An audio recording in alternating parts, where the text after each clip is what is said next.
Welcome to Life Coaches Unfiltered, where Desiree, Doree, and Michelle, three life coaches, are here to answer the questions you have, but we're afraid to ask. No fluff, no filters, just real talk to help you navigate life's big challenges. Let's dive in. Howdy, y'all. Welcome back to another episode of Life Coaches Unfiltered. So, everybody's talking about life coaching. If you've ever rolled your eyes at this life coaching content on social media, but you've secretly wondered if a life coach might actually help you, we're going to talk about that today. We're going to talk about like coaching has become so popular. It's like avocado toast. Everybody's talking about it, right? They throw away. Am I wrong? Like, right?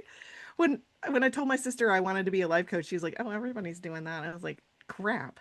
But you hear words like, "Oh, it was life-changing for me." And honestly, it sounds too good to be true. So, if your friends may have picked up on this and they've been watching lots of social media and they're trying to coach you, um, telling you to have a gratitude practice, trying to start a self-help book program, like a book club where y'all all read the latest self-help books. But one thing that we as life coaches can all agree on is that coaching is trendy. It's trending right now and it's trendy. But how do you go about finding somebody who's credible? Like just because they have a great Instagram following doesn't necessarily mean they're going to be the right coach for you. So it can be hard to tell who's legit and who's just good at Canva. In true Life Coaches Unfiltered fashion, we're breaking down how to choose a life coach that you can trust. We're going to talk about training, ethics, red flags, green flags, and the questions that you should absolutely ask before handing over your time, your money, or your heart. So you'll walk away with a list of what to look for, what to run from, and how to find support for you that honors you in your journey, not what the current social media trends are. So, why is this important? We can jump into that in just a second. But when you hire a coach, you're inviting someone into your inner world. You're sharing your patterns and your pain with them. And you're opening yourself up to possibility. It's a very vulnerable time. And it's important for you to feel confident that you're choosing someone that you trust with your story. So I've said a lot of words, guys. What are your thoughts on that? Dory and Michelle. Ditto. I'd like to also, I would like to also add, you're also sharing your money with someone. You're paying someone as well. So that's also a big thing as well, is that, it's you're sharing your feelings, your innermost sanctum of who you are, but you're paying someone. So that's a big thing as well. Sorry, Michelle, I interrupted you. Go for it. No, I was just being facetious by saying ditto, but I also feel that you need to connect with the person as well. Like there needs to be kind of like a connection. And just because I'm going to talk about my own practice, I like to have a conversation with my clients before I even start the coaching, not the discovery call. Well, the discovery call because I coach the teens and the emerging adults. I'll have the discovery call with the parents, but I need to speak with the child, adult, before I can even think about is this person coachable? And I want to hear what they're struggling with and to see if I can help because I'm not a good fit for everyone. There are some people who are not a good fit for me. So I want to make sure that I kind of eliminate that. So I think it's important that if you do want to search for a life coach that you interview them, but also check to see if there's going to be a good connection. It's like, do you have a free discovery call? Or, ask those questions because, you know, you don't want to pay all that money and then it's kind of like not going to work. And I'm one of those people, I'm not going to take your money if it's not going to work. It's a little bit like dating. Like sometimes you go out on a date. I mean, since we just had 3 episodes on dating. If you missed those and you want to check them out, the last one was on dating over 40. That was real fun. Um, but it's kind of like dating where you've got to make sure your vibes match up and your styles. You So do. yeah. You do. Yeah. Because again, everyone is not for everyone. That's right. And So that's one thing I had to learn about, like for myself as well, even as a coach, is that I'm not for everyone. And that Mhm. it is very important. But it doesn't hurt my feelings anymore when someone tells me no, because it could be just a good fit. But I usually am, gauging it and seeing, are we? And well, not usually, always. It's so important to make sure that even for as a coach, that I'm a good fit for that person and that they're a good fit for me as well. Yeah. It's a win. It has to be a win-win situation. So I I just love want to zoom out a little bit. We kind of jumped into the details. Let's talk about which, I led y'all there. I take responsibility. Um, but let's talk about how, like, first of all, what is life coaching at a high level? Just like some blurbs on that. And then how do you know if a life coach could help you? And then let's talk about let's get more into the nitty-gritty of, bless you. Um, great muting strategy there, Michelle. it. And then we can talk more into the nitty-gritty of the red flags, green flags, and all that. So, life coaching, people hear it. What do they what how is it different than what might be portrayed on social media?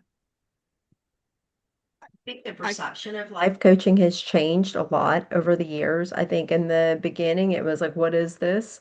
I think a lot of people have heard it, but I think on the flip side of that too, been, and we've got some episodes coming up about misconceptions about coaching.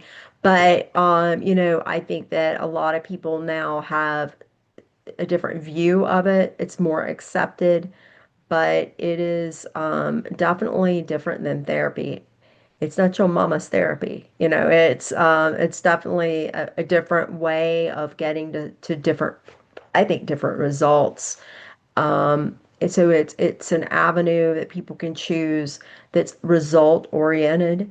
That is, you should definitely go into it with objectives and looking at it in a more methodical way than, and I tell everybody this all the time. Every modality has its own special place for someone, and like talk therapy, cognitive behavioral therapy, all of that stuff, I'm not here to say that that stuff does not work.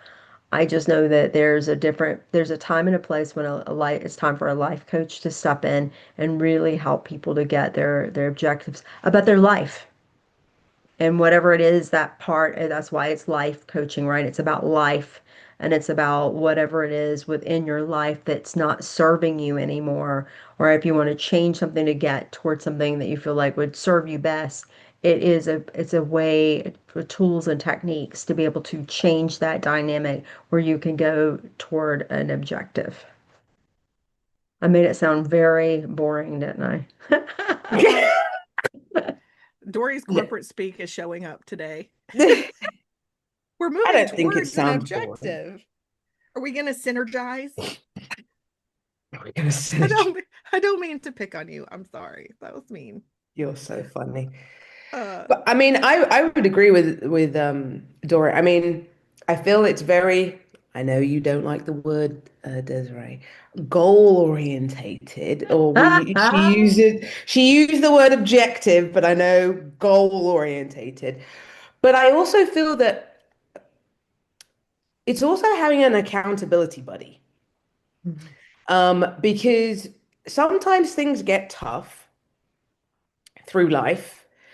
And I'm not saying that your friends are not good to give you advice and everything, but it's just like having a life coach. It's like that extra hand that's going to keep you going and moving forward. Because, all right, this may sound horrible. Your friends do have your best interest at heart, but sometimes they can also sway you a different way to where you may not want to go, and you may listen to them. Whereas the life coaches, they're the objective person. They don't have a dog in the fight, so to speak, and they're going to just question and ask you lots of questions for you to kind of make up the mind of where you want to go, and they're going to support you regardless. But your friends may turn around or turn on you like, well, I told you to do this and you didn't do this and you went the other way and la la la. So I feel that the life coach just has that objective view for you and is just going to support you which way you're going to go, but they're going to question you many times so you can get a firm foundation of where you want to go. And again, I feel that friends can do that, but then they can also deviate you and persuade you to do other things. And, peer pressure, you may want to do that, but then you're like, no, I just want to go this way. And so I feel that the life coach can be that person who can support you and again, help you along the journey that you want to travel along, not someone else's, yours. I I think that's a differentiator between like having your friends coach you. Well, first of all, your friends shouldn't coach you, and as a coach, we shouldn't like coach our friends unless I have PTC, permission to coach. Right? Sometimes I'll be You see? PTC. Anyway, sometimes we'll be in a conversation. I'll be like, permission to coach. Right? Um. Anyway, ask for PTC. It's all about the anyway, we whatever. People should have whatever consent. Consent is important, especially not Yeah. only in other things, but also in coaching. Okay, Yeah. sidebar. Back to my point is your friends are not trained to be objective. And there's a difference in a mentor and a coach. And a lot of people will confuse the two. And sometimes coaching and mentoring can kind of blur a little bit, but true coaching is not telling somebody what to do. Your coach is there to help you uncover what your path is. And so that's where the objectivity comes in of like, we don't have a dog in this fight, but also moving you towards an Again. objective. Objective seems to be the key word of the day. I feel like we all need to play a drinking game or something every time we use it. Um, anyway, so where you're moving towards an objective, I love that, Doree, because for me, coaching therapy was like unpacking a lot of stuff and helping me, but the coaching moved me forward. Yeah. And so, yeah. All right. So we touched a little bit. Let's talk about some red flags when you're talking to a potential coach to hire. What do you guys see as like some red flags? I mean, I can You go speak from first. Yeah, experience. you go first. I had a discovery call with somebody and their coaching style did not align with me. Like I shut down. They came from like an athletic background and they were very much into push, push, push. And there's something in me that shuts down and I'm like, nope, that's not going to work for me. It switches something in my nervous system that is not a good response. And so that's a red flag for me. Um, that was a, hey, this is not going to be a fit. And I actually stopped the discovery call and I was like, I don't think you're fit.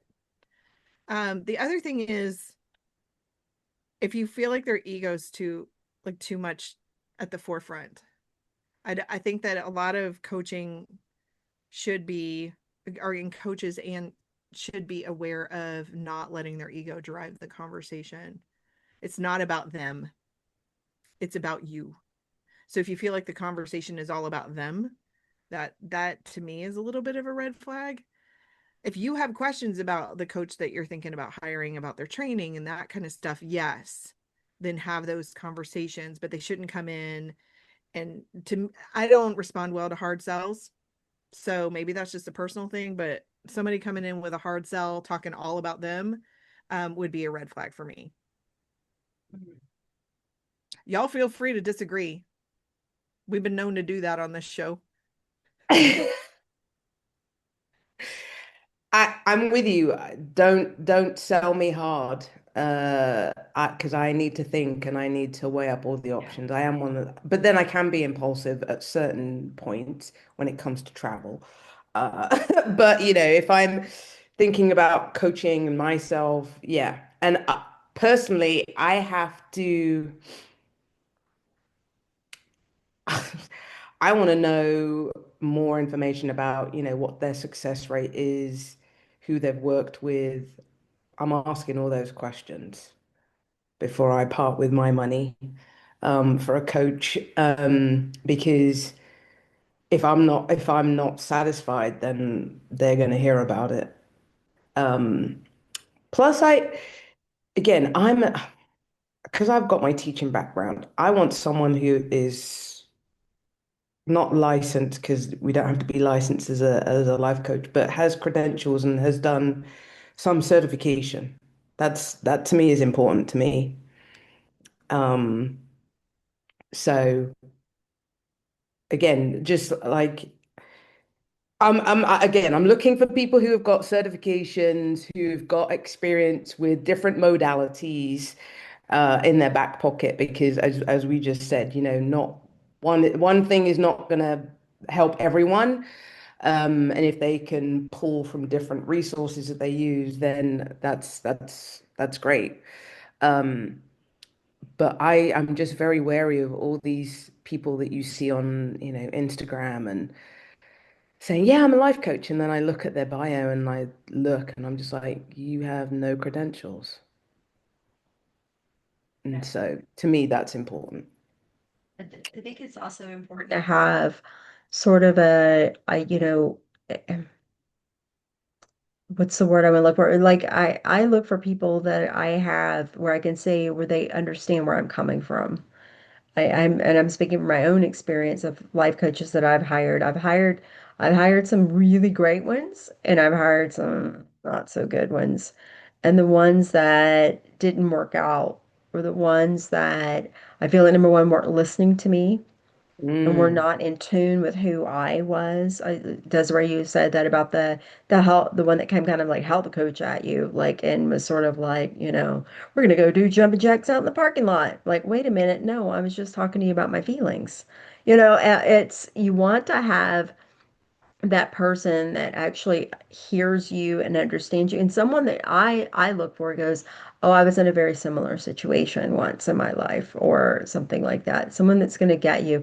I hired a wellness coach once, and I mean she just was not hearing me, and she even said like something to me like she kind of got after me on something, and I'm like, whoa, that's not my personality at all. If you're going to shame me or talk something like that, I'm going to shut down as well, and I'm not playing. I'm going to take my toys and I'm going home. Even if I've already paid you, I'm taking my toys and I'm going home. So, um, I think that that's the key thing. It's all about connection. And that is what I believe is so special about having a life coach. My first life coach that I had, we are the best of friends now because we eventually moved past the coaching piece, and she was like at some point, like, you have now moved beyond, like what, and she's the one that actually opened this door for me to do this.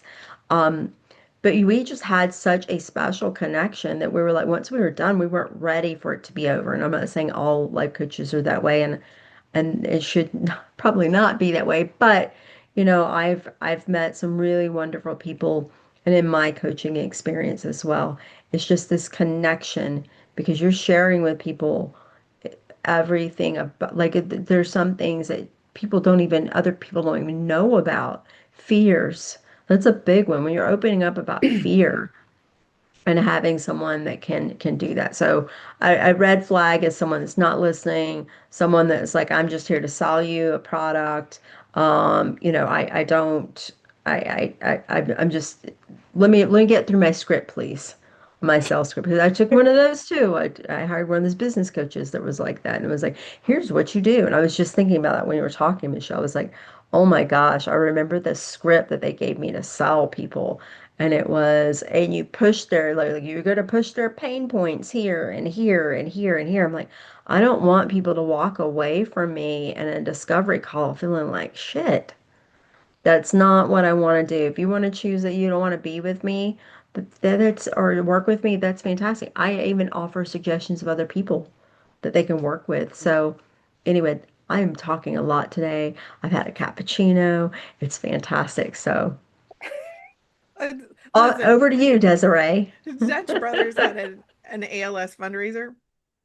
And I was early for my networking meeting on Friday morning. And I was like, I haven't tried Dutch Brothers. I'm gonna go get I don't know, some kind of eagle drink, whatever. I don't know, some kind of, anyway, the Golden Eagle, I think is what it is. I was like, I've heard all these things. I don't even know what was in that thing, but I felt like I could fly an airplane. And I was like, I don't know if this is good or bad because I am very much myself right now. Like, oh, damn. Anyway, I'm having caffeine for the first time this morning That's funny. in a minute. So good luck, y'all. With It's going to be an interesting show. It already has been an interesting show. So Doree, I hear you on. I love that you're not the only person that shuts down when somebody pushes you like that because I felt like a wimp, and then I was just like, not for me.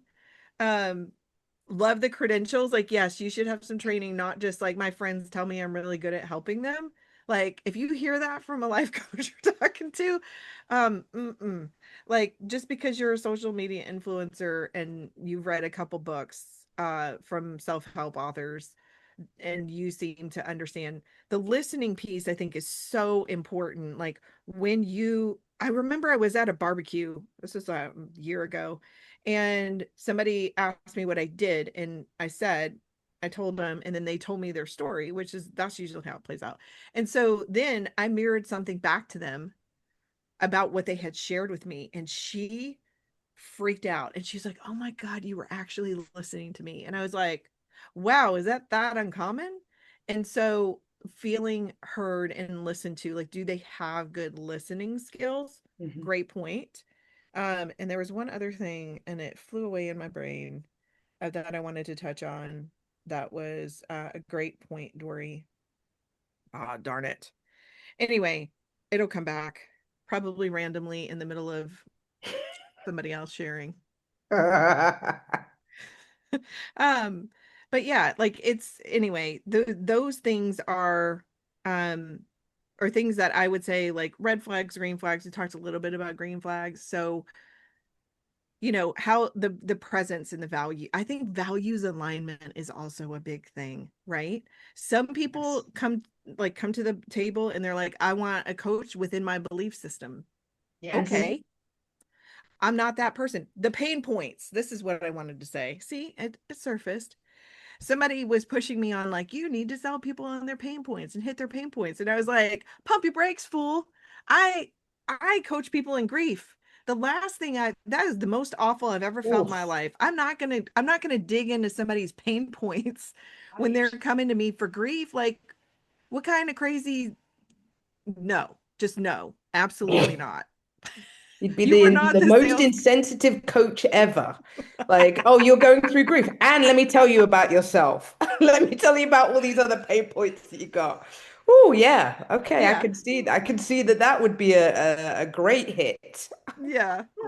If you leave your discovery call feeling worse than when you started, Oh. probably not the coach for you. I tell you what, y'all. Anyway, so yeah, especially if you talk to a grief coach and they start digging into your pain points, hmm, Yeah. I have a little bit of questions about that. Yeah.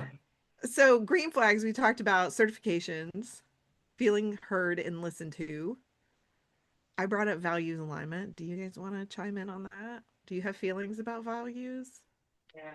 I think that is important because, I've met coaches who I'm not very religious, but they're like, oh, I'm a Christian coach. That's cool. You would not be for me. So the fact that there are certain and don't forget there are certain niches as well when it comes to life coaching, even though we call it life coaching, there are people who do, relationship coaching and marriage coaching, and they're not therapists, but they're coaching. So, I think there's a big niche and big market for it. So, but I think it's good to have a niche, I feel, so you can stay in your true, authentic self. Um, but I think it's good to have, you know, certain identities as a life coach. Again, I used to be a teacher, so I'm coaching teens and emerging adults. That's been my life. So, That's kind of the vibe. That's the vibe you bring when you work with, and that is a great compliment to how you to the populations you work with. Yeah, exactly. And I also have, physical education background, so there's the wellness piece as well. So if I got kids who are struggling to work out or get exercise, because that does help their brain as well, then I've got all that expertise in there. I'm not shoving it down their throats though, but there are other ways that I can get them to move and be active. But so yeah, I think it's good. Again, personally, the coach that I had, she was in the health and wellness space, and that spoke to me. I hope you So don't feel attacked by Doree and I talking about how we didn't like to be coached like an athlete.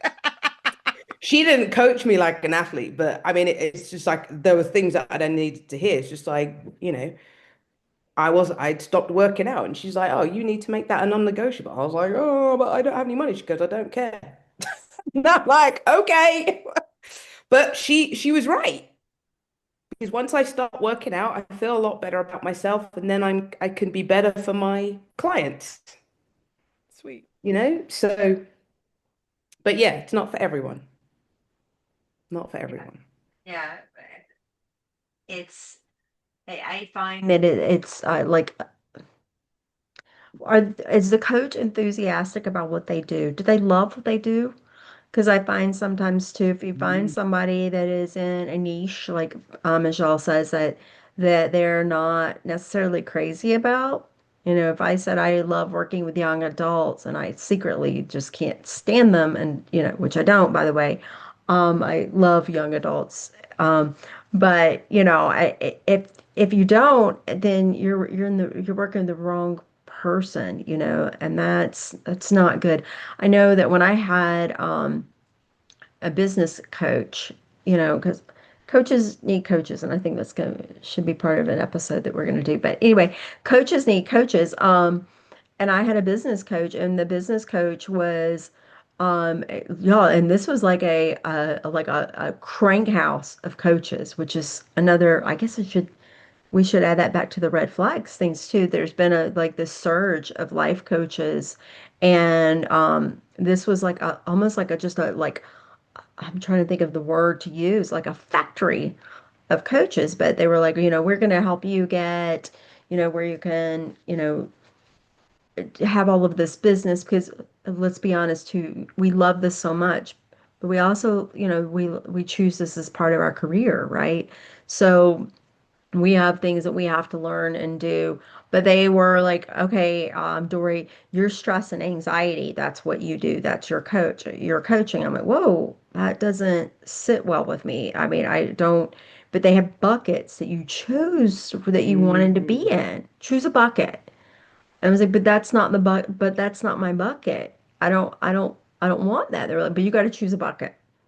And so I finally one day just like drew a line in the sand and said, no, I want to help young adults. And they were like, what? What is this you speak of, young adults? Let us write this down, young adults. They created a new bucket for that. And so I guess I say that to say that you have to be careful too, because there are a lot of people that have really great hearts. I'm not saying people are trying to be shady, but people are coming into this because they want to help people, but are they in their area of genius? Mm. Do they are they happy about what they're doing? That's a green flag when you I think I hope when you talk to me and I'm talking to you about something that I that I'm excited that you're coming to me about, that you can feel that like that positivity and that energy around, and then the confidence of the coach.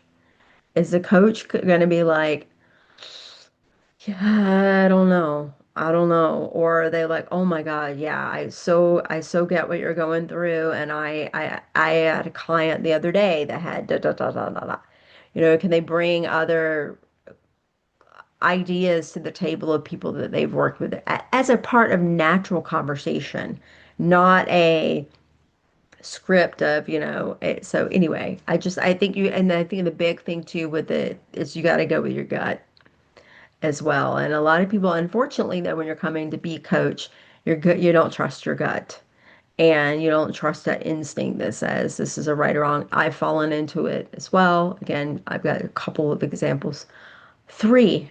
I can think of right now of people that I've hired to work with that I later went back and went, ugh, why did I do that? So, yeah. And the other piece that's, I'm sorry, y'all, I'm just gonna go with this really quick, is also there should be a contract as well. Read the contract, people. Read it. Know what you're signing and make sure that you understand is there an out clause?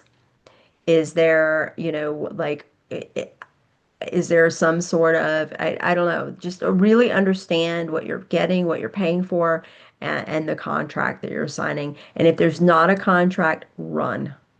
So, because it should give you a way, it's a business too, and just making sure that you're understanding what you're signing for, because coaching is also not something that insurance usually covers, and you got to just be aware of all of those different things. But I will say this, the coaches that I've hired that are good have been damn good. I've gotten the best results of my life, and I owe some coaches some really big kudos for changing my life. And that's what I'm gonna say about that. Sorry, y'all. I rambled a lot That's today. the contract piece is that's a great thing. And read the freaking contract. So understand if there's a time limit for you to use your sessions, Yeah. what the out clause is. So if there is a refund policy, what that looks like, their cancellation policy and rescheduling, how they want to work with clients. One thing that we haven't touched on in terms of green flags before we get too far down the like, this is what these are the questions you should ask. Confidentiality. They should talk about confidentiality first and foremost. We talked about how you're stepping into vulnerability by working with a coach and sharing some stuff. So, what is their confidentiality? And have you talked about it with them? That should also be in their contract. Um, about what they may share in a, there are times where if we're in a coaching environment where with other coaches we might share generalities about a case that we've worked with, like a client that we've worked with, without personally identifiable information, but you should know what that confidentiality clause is. And integrity. So are they acting in integrity? Do their actions meet their words? Do those two things align? So that's just general, regular schmegular things when you're doing business with people, but someone who's acting in integrity. And I love that you touched on somebody who's been through something similar, because those people have been the people that have helped me the most. Mm. When I'm going through something and I find a coach or a mentor or a therapist who has been through something similar, it's not that they know exactly what I'm going through, but they can anticipate some of the things that might be coming and help me prepare for that and or plan for it to the best of your ability, because you can't really plan for much in life. And anything on that before we jump into like questions to ask before you actually turn over money? Mm-mm. I don't Okay. think so. So their pricing should also be pretty upfront and like clear to you. A lot of coaches work in packages where they'll package a bunch of services or sessions. I don't know if you guys have points on that. That's pretty standard. A lot of times they'll offer payment plans because it can be expensive and insurance doesn't cover it. Although I was in an organization last week and they had their EAP program advertised in the restroom, and there was therapy and then life coaching right next to it. And I was like, look at that. That is Wow. amazing. Yeah, it's pretty awesome. I'll tell you a little bit more about that offline.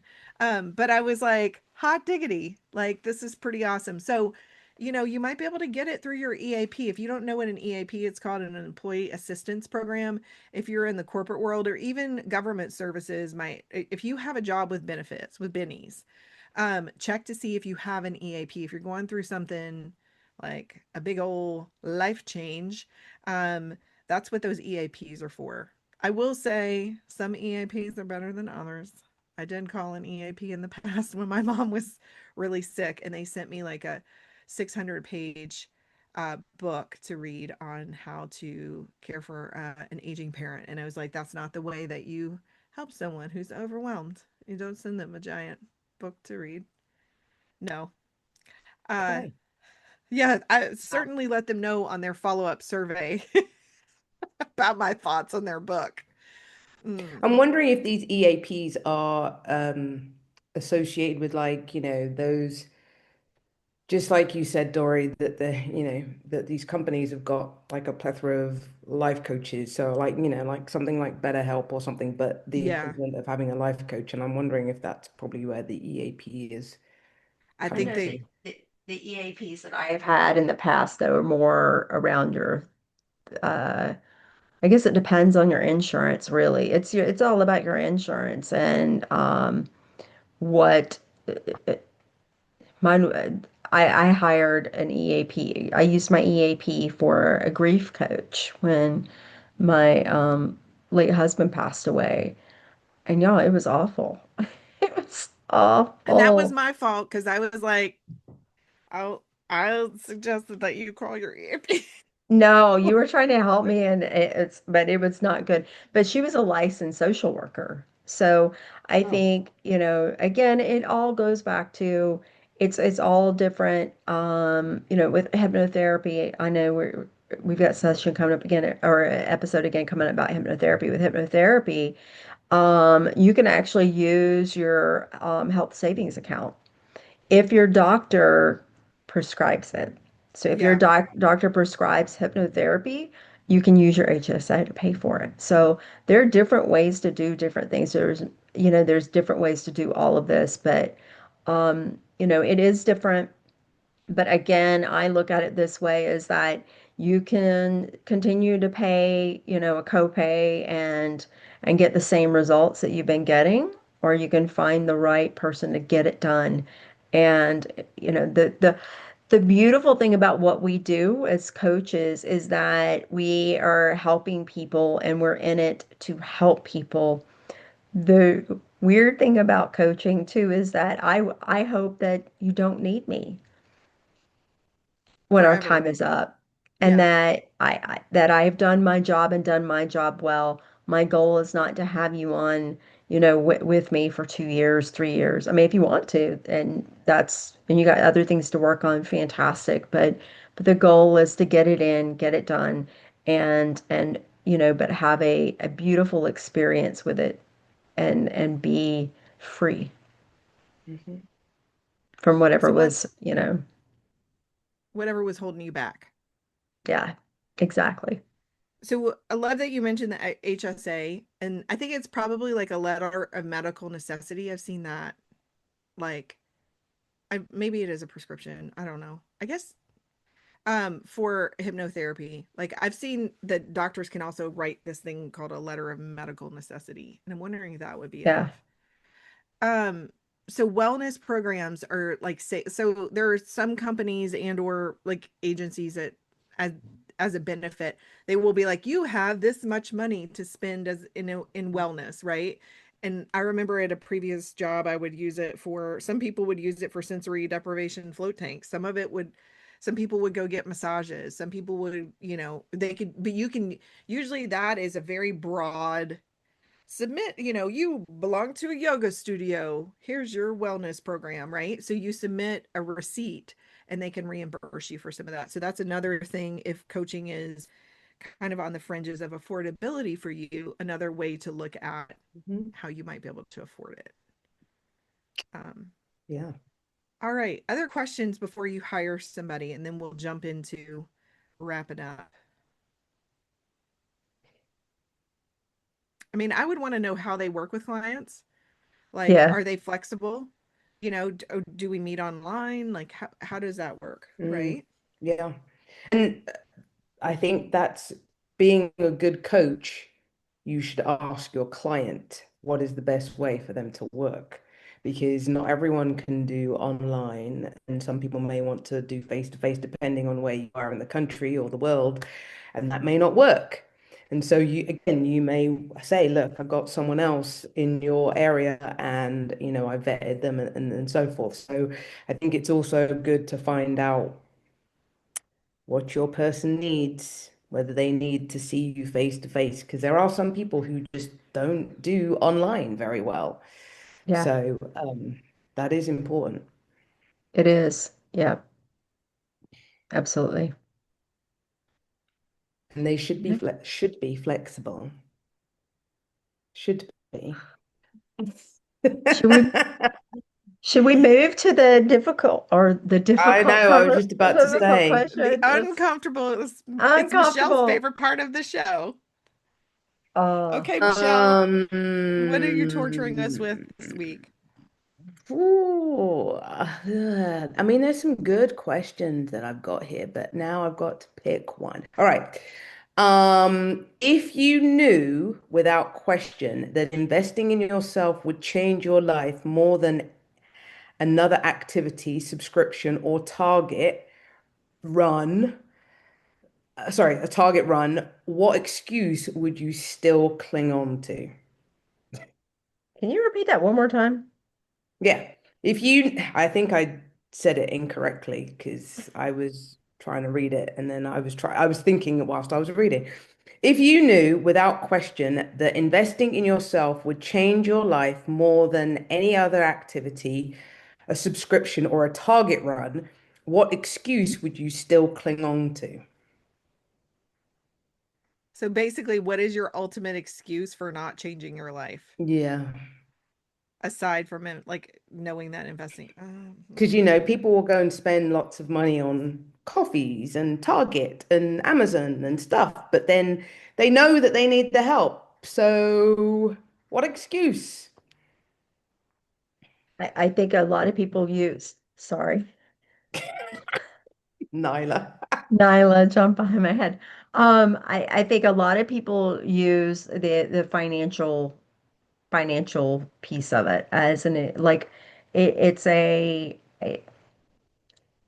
don't know. I think finances get in the way a lot with people when they're trying to um, get help. You start thinking of all these other different things that you may use the money for, would need, and have a hard time parting with it because of that fear that comes in. I think that's a big one. Desiree? Mine might mine might be how do I know it's going to work? Like sometimes I've hired coaches like Doree said that were amazing, and then I've hired coaches where it was like I don't know what I got for my money that I invested. So I think that would probably like when you talk about a subscription, it's like, well, I have a tangible thing. And so mm, it would like the money piece is a big one, but also I think some people are secretly afraid of success and how that might change their life. And I've frequently asked myself that, like, why am I afraid of succeeding? I think because that requires change. And so it would probably be a subconscious way of me trying to keep myself from changing too much, which might be scary. So I think mine would probably be like subconscious, and that probably says I need to hire you, Doree, to unpack that. Um, because I don't think that people like investing in yourself would change your life. Yes, everybody's like on the surface, yes, we're gonna do that. I think it's some kind of subconscious block that's happening, right? And so I don't know that they would necessarily be able to put a label on that, or I would be able to put a label on it. Does that make sense? Mm. I think people always divert to say, I don't have enough time. I can't fit this into my schedule. Mm, That's a And very I just want to call bullshit on that always because you find time for all the other things that you have to do. And so carving out an hour to do this, I just feel that people give the excuse of I just don't have the time or time and money, I think are the big ones. And then I also think about you, Desi, what you just said, people are scared of change. But then think about, what could happen with that change. Like you could be earning more money, you could be having more Mhm. vacations, you could be having more self-care time, whatever it is. But I think time is an excuse people like to use. And I think I used it back in the day, like I don't have time to have a life coach. And then I didn't have the money. But then it was just like, well, got to bite the bullet because this is not working and I'm spinning my wheels and I need help. So I got to make the time and I got to find the money. Mhm. I got to sell some things to pay for the coaching. People will, Equivalent, make it the equivalent of like when people come to quit smoking and they're like, but this is so expensive. I'm like, well, how much have you been spending on cigarettes? Mhm. How much of you do go to the doctor because of your ailments and things like that, which quitting smoking is not my favorite thing to do with hypnotherapy, but it helps people and that's at the end, I guess the end of it all the best. But yeah, it's how long, what's the and this is one of my business coaches teaching me how to do this. What's the cost of not doing it? And Yes. I think that is a valid point. What is the cost of not doing it? It costs Yeah. you something. And it may Mhm. not be a financial thing, but or what's the cost? Yeah. I yeah. would agree on that one because parents, they're like, oh, your prices are a little bit expensive. And I'm just kind of like, well, let's add up how much money you have spent on your child since birth. Yeah. All the food, all the clothing, all the educational stuff, if they've gone to private school or whatever, all the clubs and athletics and stuff like that, all the car insurance, all the phone, the going out. Let's add all of that up.